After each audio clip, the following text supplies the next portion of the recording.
Good morning. It's time for a forum. It's been a long time since I've done a forum, and so I may be a little rusty on the technology here. There it is. Yes. Okay. Very good. One of the things we're doing doing them on Facebook Live. But if you'd like to comment or ask a question, just go ahead and send me a chat. I'm watching it on my cell phone. Mindful, of course, that there is a little lag period of about 20 seconds, 15, 20 seconds between you hearing me and me speaking and you hearing me. So just be mindful of that. Very good. Well, this is a great book. It's a short book. It's only 250 pages long, or thereabouts. But it's an important one. It's a theme that Bishop Curry has been drumming into us since he was consecrated, and it's an important theme, becoming more important every day. So I encourage you to buy the book, to get the book, to read the book, and then to give it to somebody else. That's an incredibly good reason to get the book yourself. Not only to read it, but to hand it over to somebody else. It's a message that really needs to get out there. And if you looked at the one review that I saw, one sentence review, is that it's incredibly practical. It's not pie in the sky, by and by sort of stuff. It's very, very practical stuff.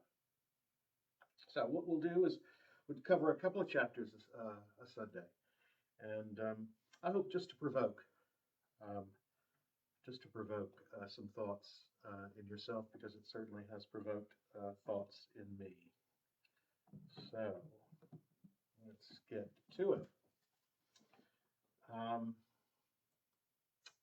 First, the very first page of the introduction, he says, he quotes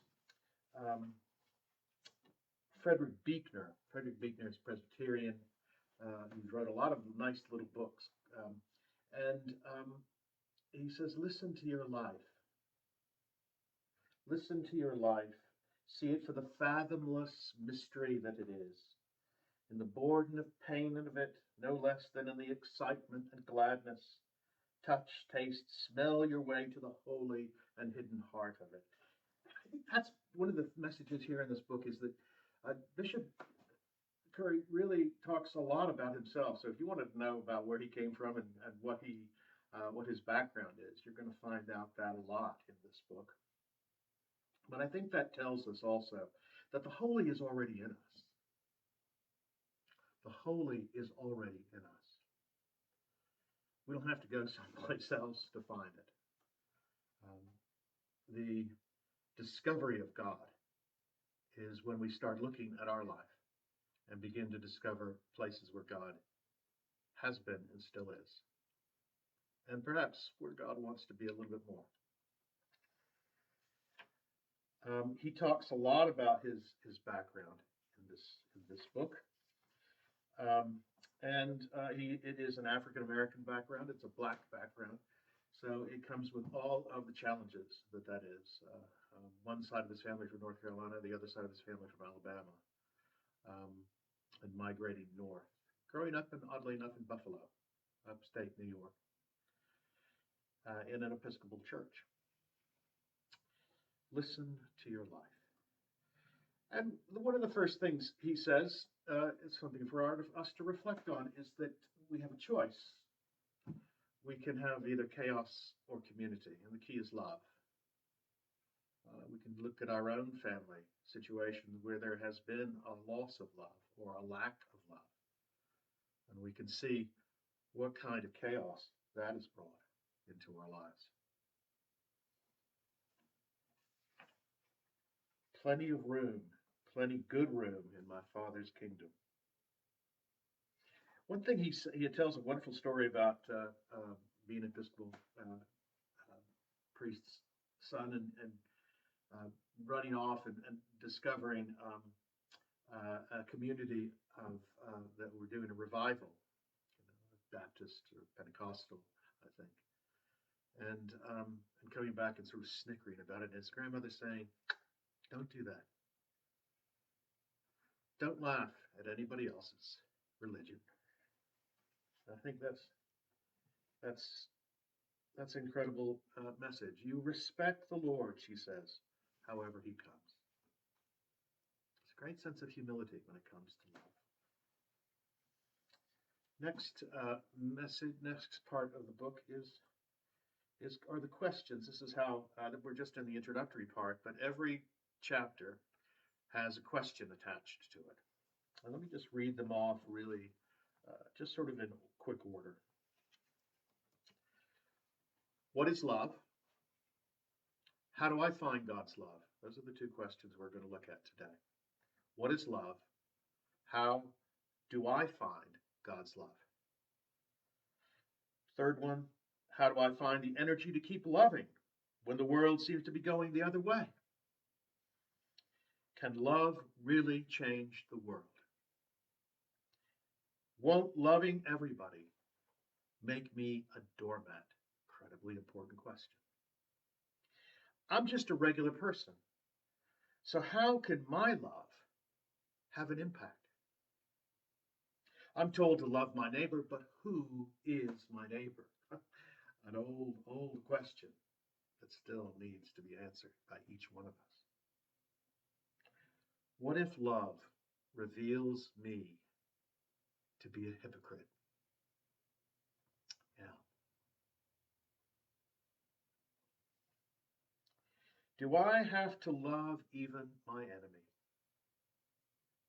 How can love overcome what divides us and moves us forward together? Does love mean avoiding politics? How can love make e pluribus unum real in America without erasing anyone? Well, these are pretty ambitious questions, and we'll move through them. 250 pages, did I say? First chapter. What is this thing called love? And the first question is, what is love?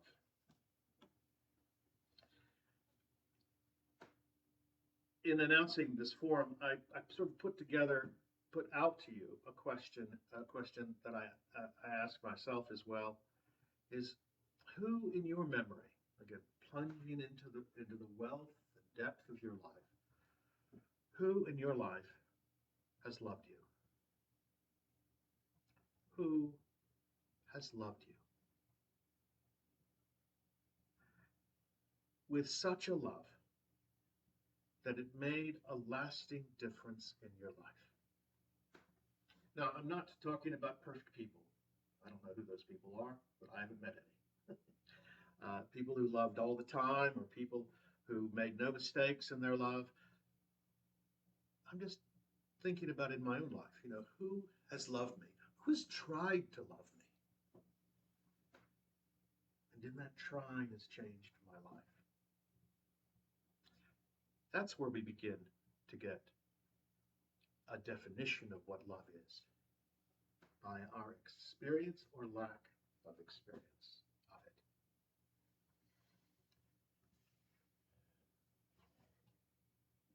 He does what every seminarian likes to do, likes to come up with all these Greek words so that we can dig into our scholarship. But I think these three words, of course, Eros, Philia, and Agape.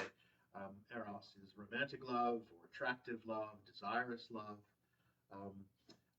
Philia is brotherly love, like as he says, the city of brotherly love is Philadelphia. Agape is, of course, the love that Jesus leads us into, and Paul talks so much about. And I think one of the things to think about is that love has so much baggage that comes with it. Just that term, love. I remember, I've been kind of beating this drum for a long time. And some of people in my family, extended family, No, Jamie, he's the person who keeps talking about love, love, love, love, love, love. That's all you're talking about. But what about righteousness? What about judgment?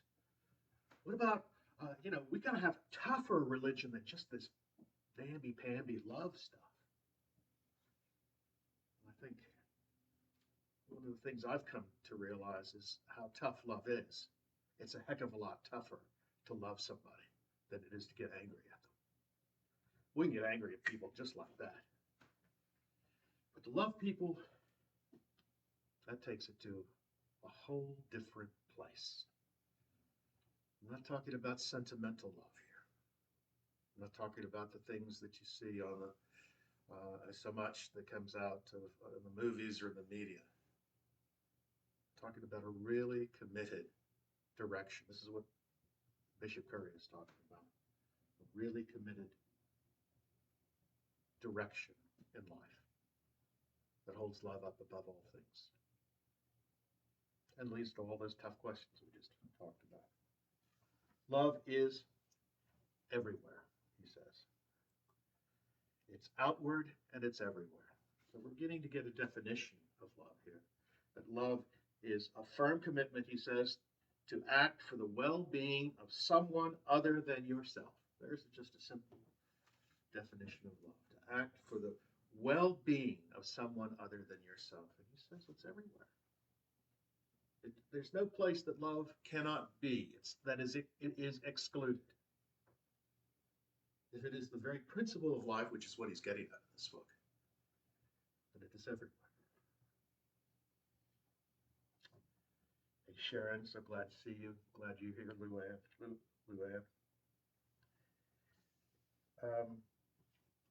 For God so loved the world, he brings up John 3:16.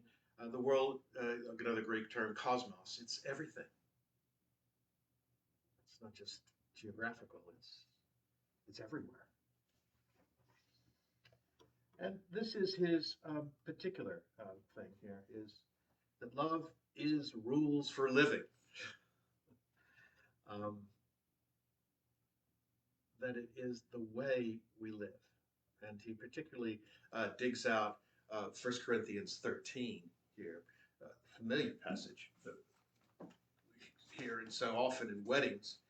If I speak in the tongues of angels and have not love, I'm a noisy gong or a clanging cymbal. That passage, which I often remind people about when we're talking about this passage, is that this has really, he's not talking about marriage in this. It's in the letter to the church in Corinth, which is having all sorts of problems, loving each other. There's all of this one-upsmanship going on. I'm going to heaven, you're not. I'm rich, you're poor, I get communion first. All sorts of divisions.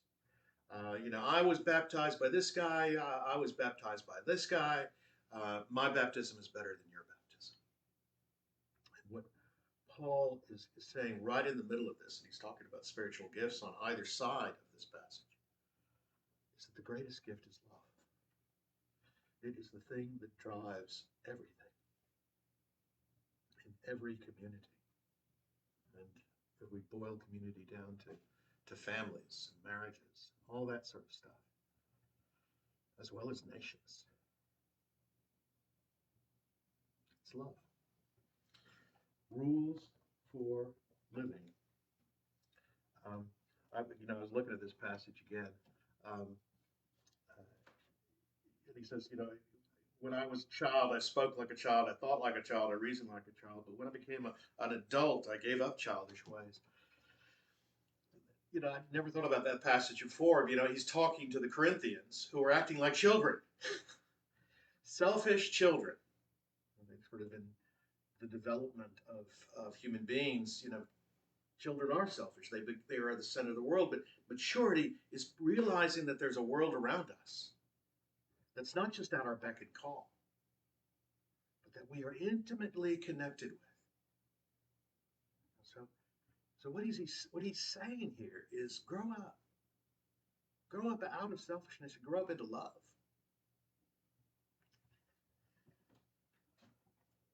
That's what Paul was saying, certainly. I imagine Bishop Curry is trying to say something of the same thing. One of the ways we can kind of understand what love is to figure out what's the opposite of love. This is an important piece here, to try and define something by what is opposite of it. I sometimes,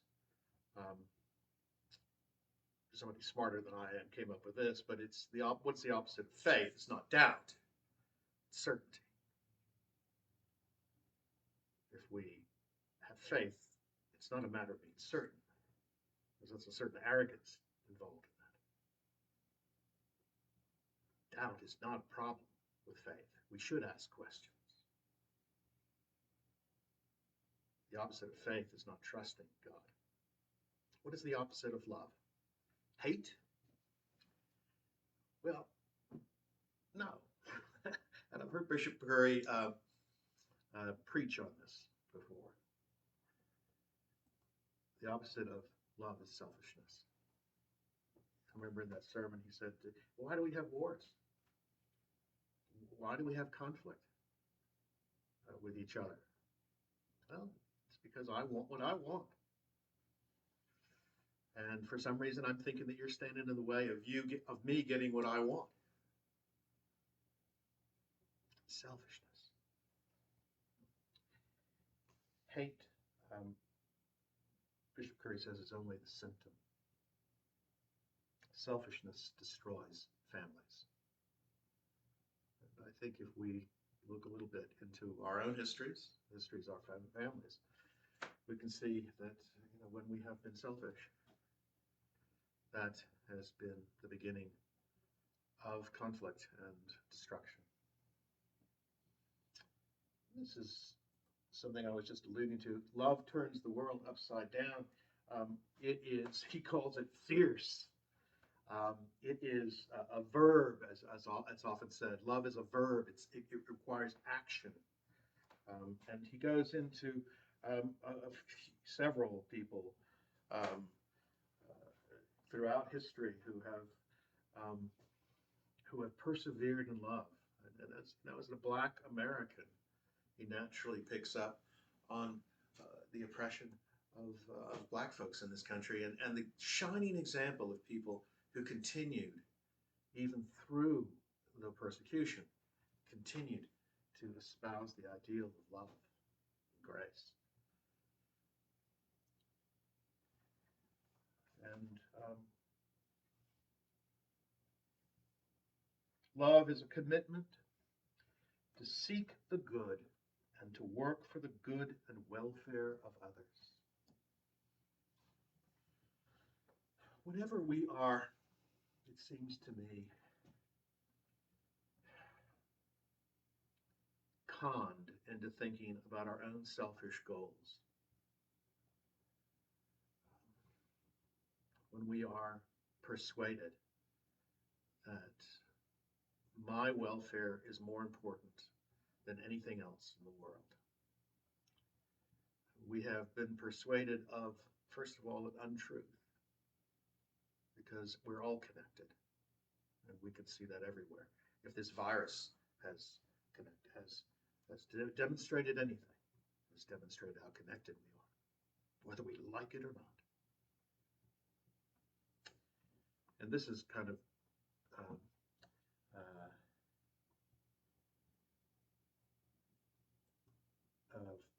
Bishop Curry's drumbeat here. Love is God's GPS for living. This is how we live. This love is the directional finder. It's the way we get from point A to point B.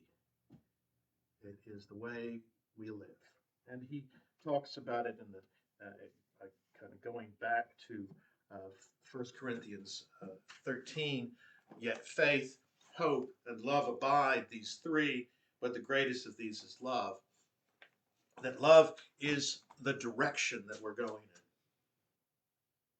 in. Love is always, I often think, I've used this image before, I sometimes feel it, I suppose. Like I'm steering a huge ocean liner north, true north, in this great and terrific sea that's currents are going one way and the wind is blowing the other way, and I'm being knocked back and forth.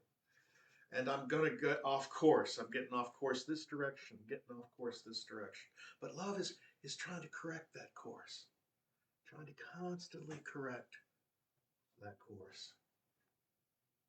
So we're heading in the direction that we seek. So love is sort of the directional thing. The way we're going, the way he understands, or the way he sort of describes faith. Faith is just is trust, of course. Is trusting that the direction we're going in is the right direction. And so it's that determination to continue to make that course correction. Strikes me. But finally, gosh, you're making a course correction. It gets tiring. It's easier just to, can I just get my hands off the wheel? That's where hope comes in. Hope is the wind in our sails, to mix the metaphor a little bit. Hope is what keeps us trying to make that course correction. Hope is what keeps us going. He says it's a kind of energy. There's a bottom line question that he offers on page 26. He says, ask yourself this question. Is this just about me, or is it about we? Does this decision only serve my unenlightened self-interest, or does it somehow serve the greater good?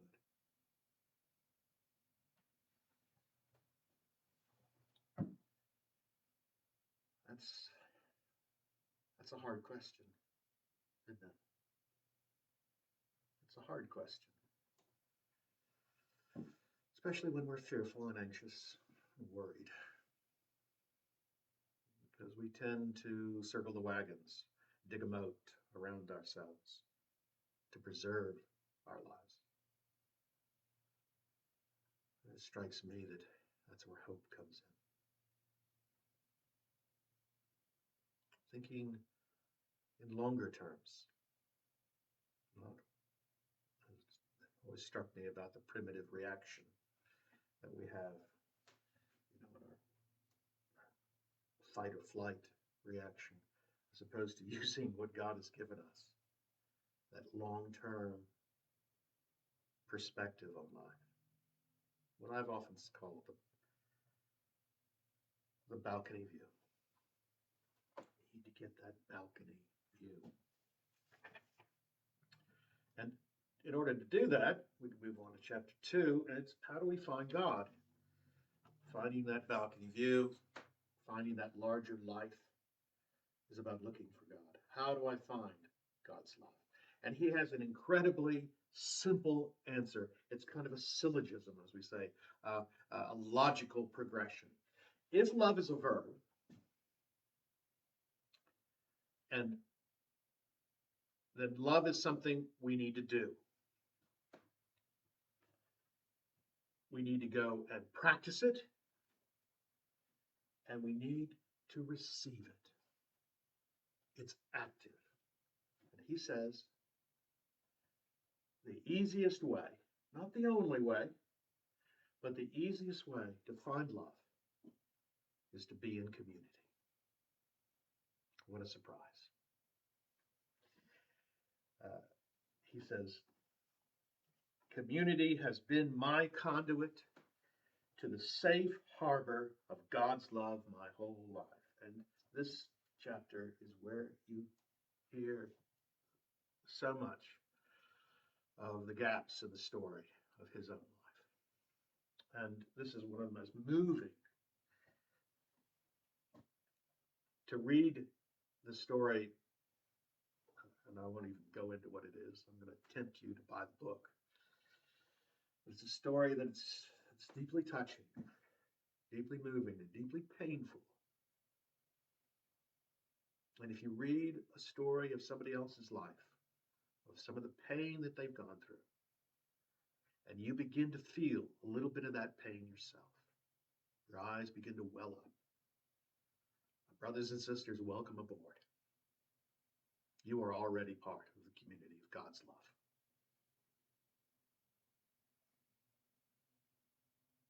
So, essentially, this tragedy is a story of a church, of a story of an extended family coming together and surrounding people in pain, him and his sisters. And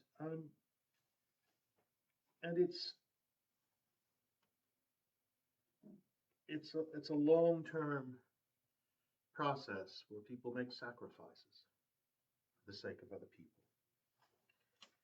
And he discovers throughout it more and more about his own self, about his own mother and father.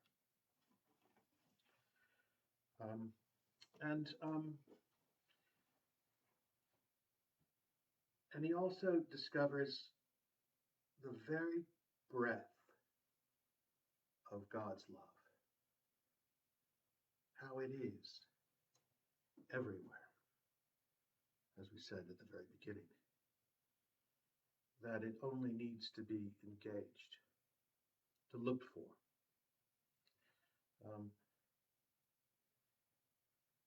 His grandmother said at one point, you know where the Spirit of the Lord is when you see people love. And it reminds him of an ancient Latin hymn. It goes way back to the 8th century. Ubi caritas. Ubi caritas. Which many of us who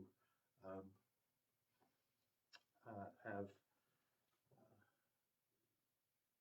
had some experience with Taizé, which is that chant, know the phrase, which I'll be brave enough for, foolish enough to try and give you a sense of the tune.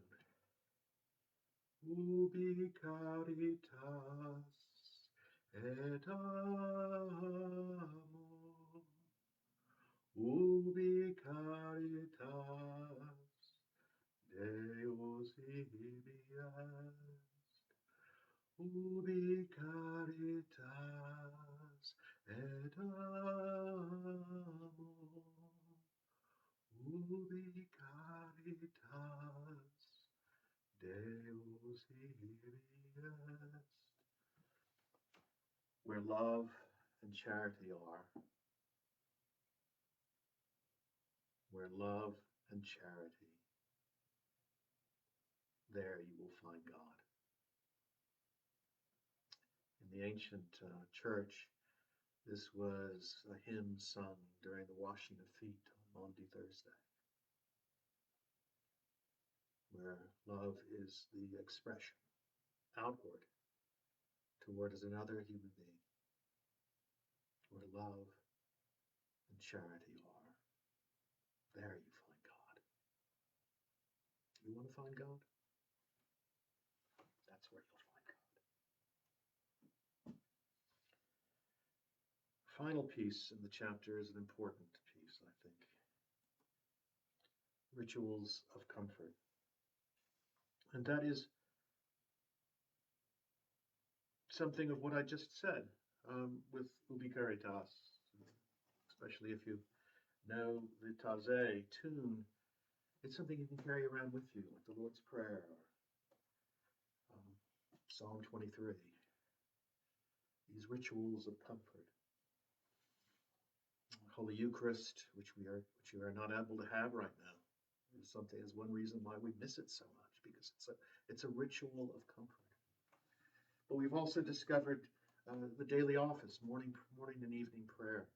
He tells the story of John McCain, who was an Episcopalian who went to Episcopal school in Northern Virginia, and he remembered the morning prayer, and every day that he was a prisoner of war in Vietnam. He said morning prayer. I remember many years ago, and I was good fortune to be in Paris and got up early to go into the Cathedral of Notre Dame, and it was empty, and I was able to walk in without any crowds or lines. And I said morning prayer there in my mind, just from my memory, and it built a sense of holiness and, yes, comfort. What Bishop Curry talks about, he has lots of illustrations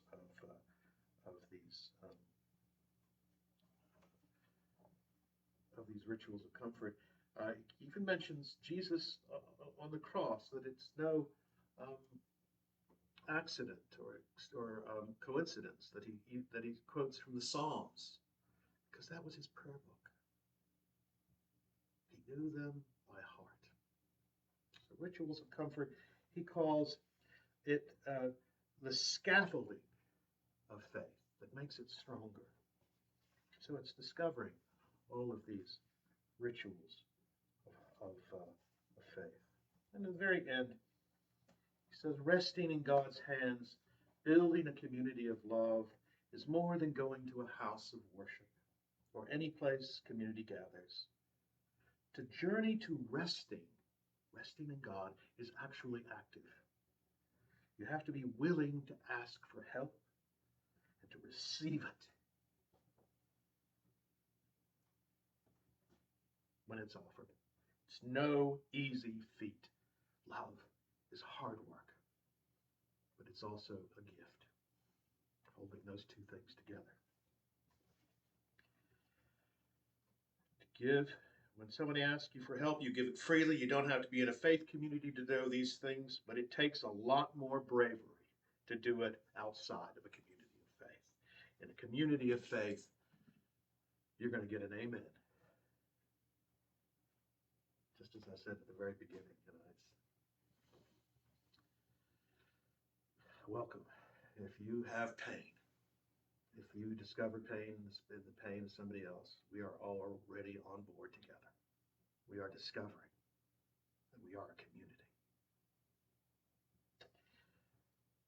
I have one final piece that I wanted to bring to you, and it has back to Ubi Caritas, resting in God's hand, building a community of love. You can see where I got my sermon for today. This is from St. Bartholomew's Church in New York City. If I can do it.